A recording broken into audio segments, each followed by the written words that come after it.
प्रिय दर्शकों नमस्कार, मैं अमित कुमार चौबे अपने श्रेष्ठ भारत यूट्यूब चैनल से आपका हार्दिक स्वागत करता हूं। आज मैं आपके लिए एक और दुर्लभ औषधि के बारे में जानकारी देने वाला हूं, जिसे देख रहे हैं आप सर्पगंधा के नाम से जानते हैं।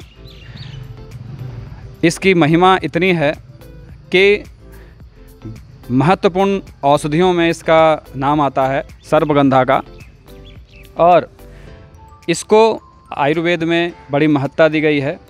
चंद्रिका के नाम से हमारे आयुर्वेद में इसका नाम है, पातालगुनी के नाम से भी कहते हैं इस दक्षिण भारत में। इसकी विशेषता इतनी है, मैं बताना चाहूँगा। ये आप लाल फूल देख रहे हैं, इसकी महिमा इतनी है कि इसका प्रयोग कई प्रकार की दवाइयों में इसका प्रयोग किया जाता है। सर्पगंधा कहते हैं इसको।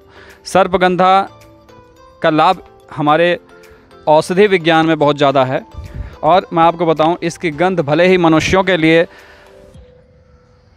ना पहचान पा रहे हों, लेकिन इसका मुख्य रूप और फ़ायदा मैं आपको बताना चाहूँगा कि अगर घर के दरवाजे पर, मुख्य द्वार पर इसके पौधे को लगा दिया जाए तो सर्प इसके गंध को जल्दी महक लेते हैं और हमारे घर में सर्प का प्रवेश नहीं हो सकता। सर्प इससे दूर रहते हैं इस सर्पगंधा के पौधे से। दूसरी बात आपको बताना चाहूँगा कि औषधीय प्रयोग इसका मुख्य रूप से, इसे पागलों की दवाई भी कहते हैं, और मिर्गी के रोग के निवारण के लिए इसका मुख्य रूप से प्रयोग किया जाता है।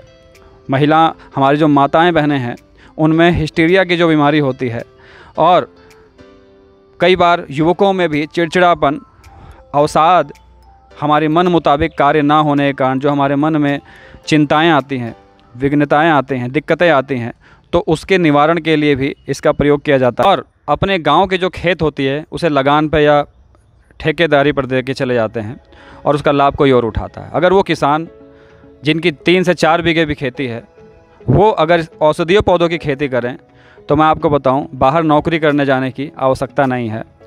खेती अच्छी तरह से की जाए, जानकारी के साथ की जाए तो बड़ी लाभप्रद होती है।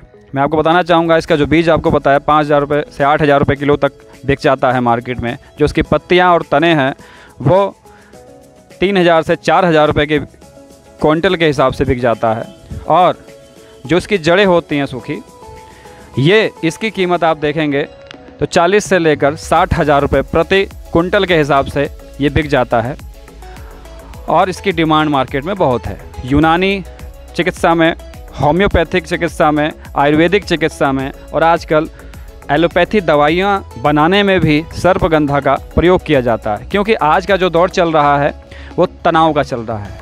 पश्चिमी सभ्यता के आकर्षण में आकर हमारे देश के युवा युवतियाँ तकनीक के क्षेत्र में इतने आगे चुके हैं कि अपनी जो जड़ों से दूर जाना शुरू कर दिया उन्होंने। कम समय में अधिक प्राप्त करने की क्षमता, चाहने की जो चाह होती है, मन मुताबिक उद्देश्य प्राप्त ना होने पर आजकल देखा होगा अपने युवक युवतियाँ प्रेम संबंधों में सफल ना होने के कारण मानसिक चिंता में आकर सुसाइड कर लेते हैं, आत्महत्या का प्रयास कर लेते हैं। तो ऐसे रोगियों के लिए जो कि मनोदशा जिनकी सही नहीं है, अनिद्रा की बीमारी है, नींद नहीं आती है। प्रिय दोस्तों, व्यापार की बात करें, हमारे देश में बेरोजगारी अपने चरम सीमा पर है। ग्रामीण क्षेत्र में बेरोजगारी की स्थिति बड़ी भयानक है। हमारे देश के ग्रामीण युवा नौकरी की तलाश में शहरों में जाते हैं और अपने गांव की जो खेत होती है उसे लगान पे या ठेकेदारी पर दे के चले जाते हैं, और उसका लाभ कोई और उठाता है। अगर वो किसान जिनकी 3 से 4 बीघे भी खेती है, वो अगर औषधीय पौधों की खेती करें तो मैं आपको बताऊं, बाहर नौकरी करने जाने की आवश्यकता नहीं है। खेती अच्छी तरह से की जाए, जानकारी के साथ की जाए तो बड़ी लाभप्रद होती है। मैं आपको बताना चाहूँगा, इसका जो बीज आपको बताया 5,000 रुपये से 8,000 रुपये किलो तक बिक जाता है मार्केट में। जो उसकी पत्तियाँ और तने हैं वो 3,000 से 4,000 रुपये के क्विंटल के हिसाब से बिक जाता है, और जो इसकी जड़ें होती हैं सूखी, ये इसकी कीमत आप देखेंगे तो 40 से लेकर 60,000 रुपये प्रति क्विंटल के हिसाब से ये बिक जाता है, और इसकी डिमांड मार्केट में बहुत है। यूनानी चिकित्सा में, होम्योपैथिक चिकित्सा में, आयुर्वेदिक चिकित्सा में, और आजकल एलोपैथी दवाइयाँ बनाने में भी सर्पगंधा का प्रयोग किया जाता है। क्योंकि आज का जो दौर चल रहा है वो तनाव का चल रहा है, पर गुस्सा करते हैं, तनाव में आते हैं, और उनके मन मुताबिक वो इच्छा प्राप्त नहीं होती, उनकी सफल नहीं हो पाते, तो तनाव में आ जाते हैं। तो अधिकतर माता पिता की चिंता होती है कि उनकी इस पीड़ा को कैसे हरा जाए, कैसे बच्चे सही रहें। तो ज्योतिषियों के पास, तांत्रिकों के पास जाते हैं या अन्य जगह जाते हैं उसका उपाय करने के लिए। लेकिन इसको अगर योग और आयुर्वेदिक दवाइयों से इसका निराकरण किया जाए। दूसरा कारण है हमारी दिनचर्या। अगर हमारी घर की बच्चों की दिनचर्या सुबह से शाम तक सही हो जाए, दिनचर्या ही हमारे रोगों का मुख्य कारण है। हमारी दिनचर्या ख़त्म हो चुकी है, ख़राब हो चुकी है। ब्रह्म मुहूर्त में उठना अब सपना हो चुका है। केवल 10% लोग ही उठते हैं जो ब्रह्म मुहूर्त में उठते हैं। प्राचीन गाँव में तो आज भी 4 बजे उठने की परंपरा है, लेकिन शहरों में एक परंपरा ख़त्म हो चुकी है।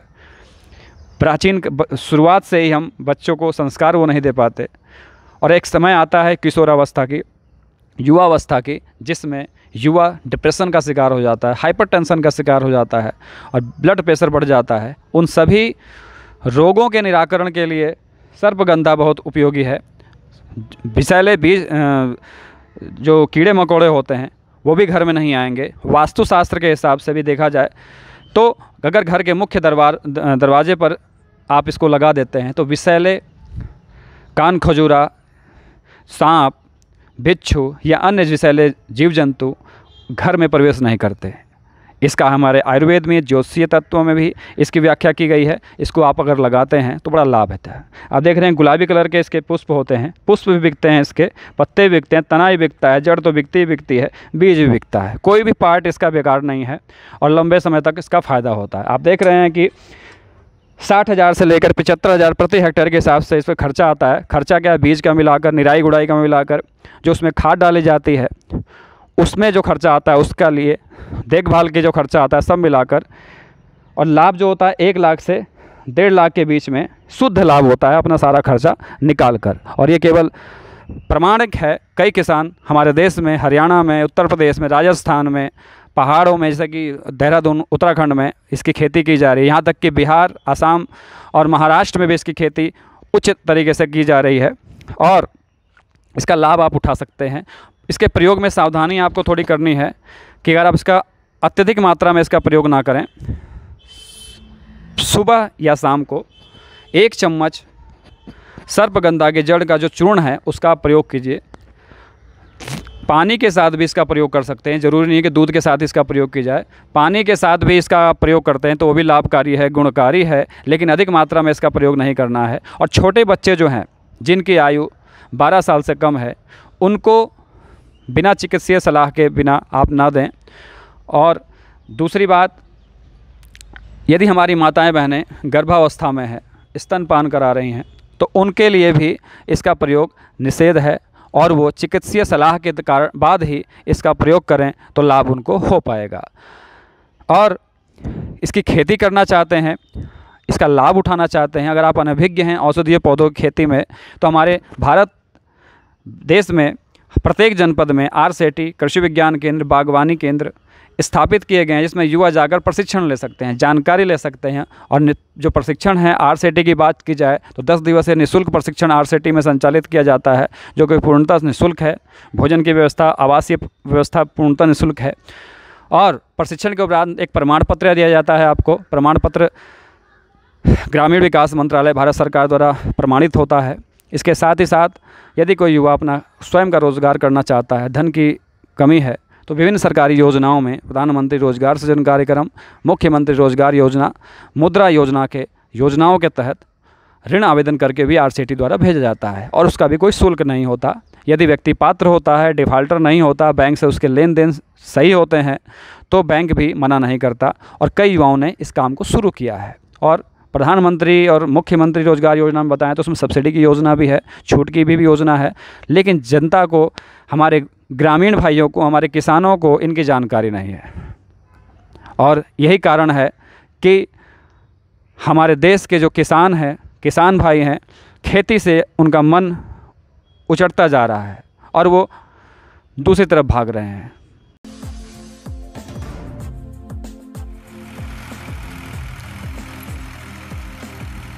बिहार की खेती किसानी में तेजी से बदलाव आया है।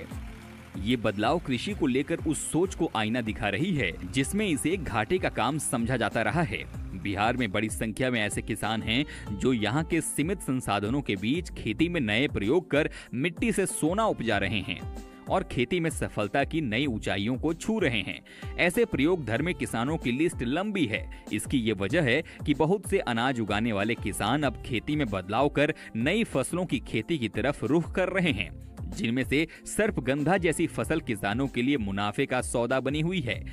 मिलिए बिहार के पूर्णिया के रहने वाले किसान जितेंद्र कुशवाहा से, जो सर्पगंधा की खेती सालों से कर रहे हैं और इससे अच्छा मुनाफा भी कमा रहे हैं। सीमैप से पहला 2006 में हम बीज लाए, थोड़ा सा 50 ग्राम, जैसे जो औषधीय के थोड़ा सा बीज लाए। सुगंधीय में भी लेमन ग्रास, खस वगैरह का बीज स्लिप लाए और 2006 से हम भी स्टार्ट किए। और 2006 से जो स्टार्ट किए तो मेरा इसमें औषधीय में और सुगंधीय में जो है तो हम 2005 में लगाए थे।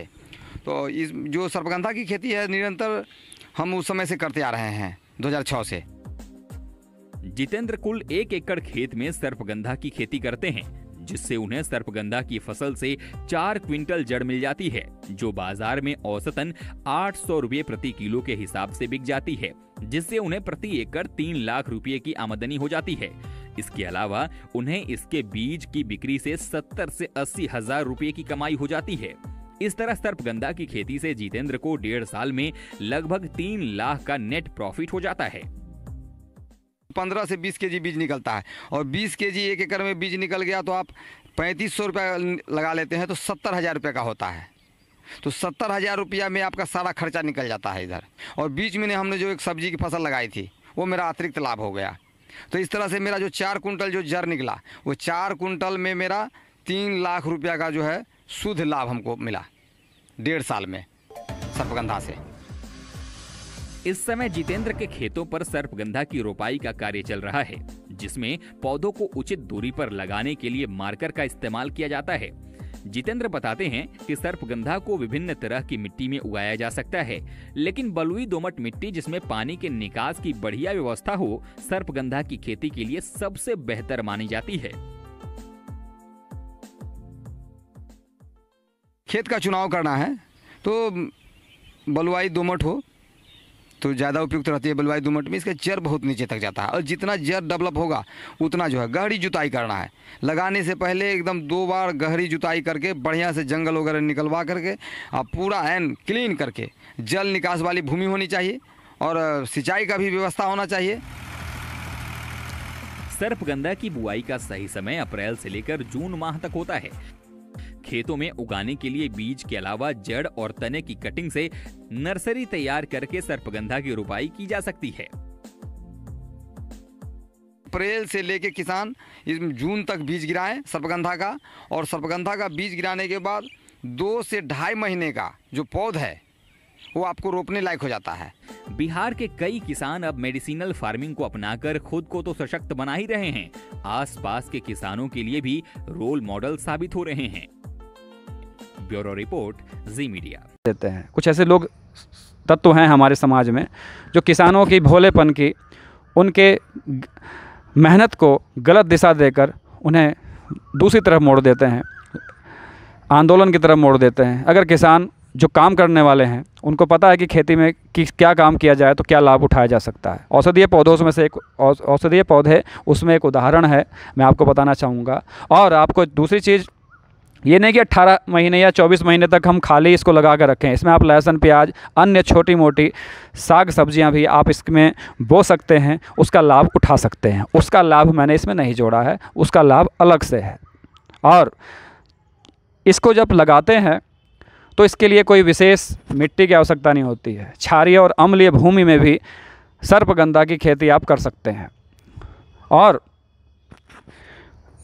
इसके लिए इसमें जो तत्व पाए जाते हैं, क्षारीय तत्व पाए जाते हैं, जिससे एलोपैथी में भी दवाइयाँ बनाई जा रही है और विभिन्न प्रकार के कीटनाशकों में भी इसका प्रयोग किया जाता है, जैसे कि सर्पदंश के इलाज में भी इसका प्रयोग किया जा रहा है। ये आप देख रहे हैं इसके ऊपर गुलाबी लाल रंग का जो ये इसमें पुष्प आ रहा है,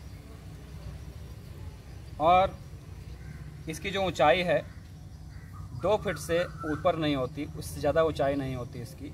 फूल आने के बाद इसके बीज आते हैं, जो बीज बड़े महंगे बिकते हैं इसके। कि युवाओं को जानकारी देना चाहता हूँ, प्रशिक्षण लें, लाभ उठाएं। और इसका बड़ी प्रशंसा की गई है। हमारे सफ़ेद फूल भी होते हैं इसके, लाल पुष्प भी होते हैं। आप देख रहे हैं सफ़ेद पुष्प भी और लाल पुष्प भी सर्पगंधा के होते हैं। जो इसकी जड़ें होती हैं सर्पीली होती हैं, सर्पीली आकार की होती हैं। और इसका आप लाभ उठा सकते हैं, व्यापार कर सकते हैं। और युवाओं को भी आप इसको जानकारी दीजिएगा ताकि वो इसका लाभ उठा सकें।